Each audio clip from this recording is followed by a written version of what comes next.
1857. Tahun tersebut dianggap sebagai tahun yang penting buat negara India kerana pada tahun tersebut bermulanya pemberontakan pihak India terhadap permintaan British.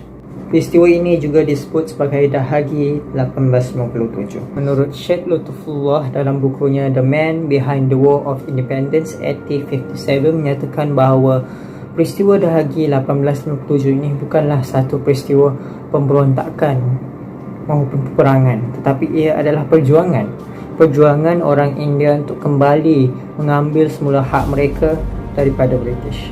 Saya Badrul Syam bin Basri akan menceritakan secara ringkas mengenai peristiwa Dahagi 1857 dalam video ini. Antara faktor-faktor yang membawa kepada berlakunya peristiwa Dahagi 1857 ini adalah pertama sekali disebabkan oleh dasar perluasan British di India. Bermula pada abad ke-18, British melalui Syarikat Hindia Timur telah melaksanakan dasar ataupun polisi perluasan kuasa terhadap daerah-daerah dan kawasan-kawasan tertentu di India. Hal ini termasuklah kawasan-kawasan dan daerah-daerah yang ditakdirkan dikuasai oleh raja-raja India pada ketika itu, termasuklah kerajaan Oudh, Agra, Peshawar dan juga kerajaan-kerajaan lain. Faktor lain berlakunya peristiwa Dahagi 1857 adalah disebabkan campur tangan pihak British dalam budaya masyarakat India pada ketika itu melalui pengharaman budaya sati. Sati adalah satu upacara pengebumian yang mana seorang isteri itu dia akan dikebumikan bersama dengan suami dia jika suami dia meninggal. Selain itu, faktor lain bagi peristiwa Dahagi 1857 ini adalah disebabkan penyebaran agama Kristian oleh British di India pada ketika itu. Menjelang tahun 1813, mubalik-mubalik Kristian di bawah pemerintahan British aktif menyebarkan kegiatan dakwah Kristian di India pada ketika itu. Hal ini termasuklah pengajaran Bible di sekolah-sekolah kerajaan, seperti di sekolah-sekolah kerajaan, hospital dan bahkan penjara. Perang Dahagi 1857 berlaku apabila British kenalkan kartridge peluru yang kabarnya mengandungi gelatin babi. Time tu bila nak isi peluru untuk senapan, kita kena gigit kartridge peluru menggunakan mulut. Jadi bila tentera India Muslim pada ketika itu dengar bahawa kartridge ini mengandungi gelatin babi, mereka rasa terhina sebab kena sentuh kartridge peluru baru tu menggunakan mulut. Tentera Hindu juga syak bahawa ada gelatin lembu dekat kartridge itu.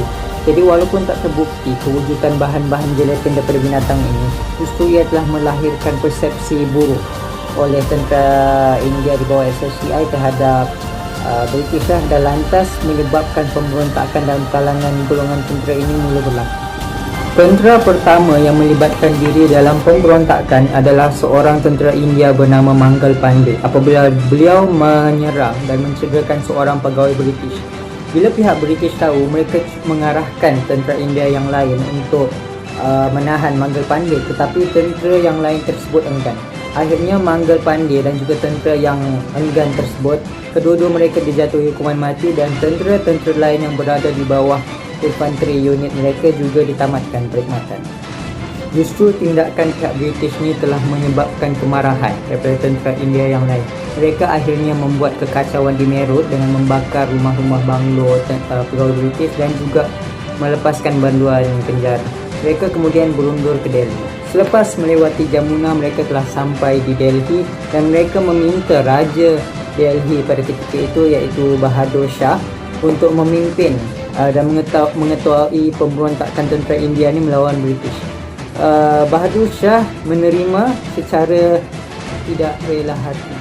Hal ini sebab dia dah tua dan dah tak sanggup nak menghadapi kesukaran memberontak, tapi dia still sudi bantu sebab dia nak mengembalikan pemerintahan pengaruh dia selaku raja. Dengan kerjasama daripada Bahadur Shah, mereka berjaya menguasai Delhi dan membunuh orang-orang Eropah ataupun orang-orang British yang menetap di Delhi. Penguasaan Delhi telah tersebar luas ke negeri-negeri lain di India dan menaikkan semangat golongan-golongan raja di negeri-negeri tersebut untuk turut sama melakukan pemberontakan. Kawasan-kawasan lain yang mana pemberontakan berlaku termasuklah di Lucknow, Kanpur dan Jhansi. Respon ataupun tindakan British sedikit lambat tapi masih lagi efektif dalam mengikat pemberontakan di India. Pihak British menghantar tentera daripada Calcutta ke Kanpur dan pada 18 Julai pihak British berjaya menguasai dan mengikat pemberontakan di Kanpur. Di Delhi pula, bantuan tiba pada 3 September 1857 yang dipimpin oleh John Nicholson dan mereka meneruskan serangan semula terhadap Delhi pada 14 September. Serangan semula berhasil apabila Bahadur Shah yang mengetuai penentang India menyilah diri kepada British pada 20 September 1857. Di Lucknow pula, penentangan India juga berjaya disekat apabila Sir Colin Campbell mendapat bantuan ketenteraan daripada Delhi dan British mendapatkan Lucknow pada 17 November 1860. Fasa-fasa terakhir peristiwa Dahagi mula berlaku apabila ketua pemberontak daripada Jhansi berundur ke Gwalior. Di Gwalior, beliau akhirnya tewas kepada pihak British pada Jun 1858. Bermula daripada situ, penentangan oleh India berlaku secara kecil-kecilan saja dan bersifat gerila. Dan pemberontakan ini secara langsung berjaya ditamatkan pada 1859 apabila ahli terakhir pemberontak itu iaitu Tantia Tope berjaya ditangkap dan dihukum bunuh pada bulan April 1859. Walaupun gagal, peristiwa Dahagi 1857 ini tetap dikenang dan dianggap sebagai peristiwa yang paling penting sebagai bentuk terawal penentangan pihak India terhadap penguasaan British di negara tersebut.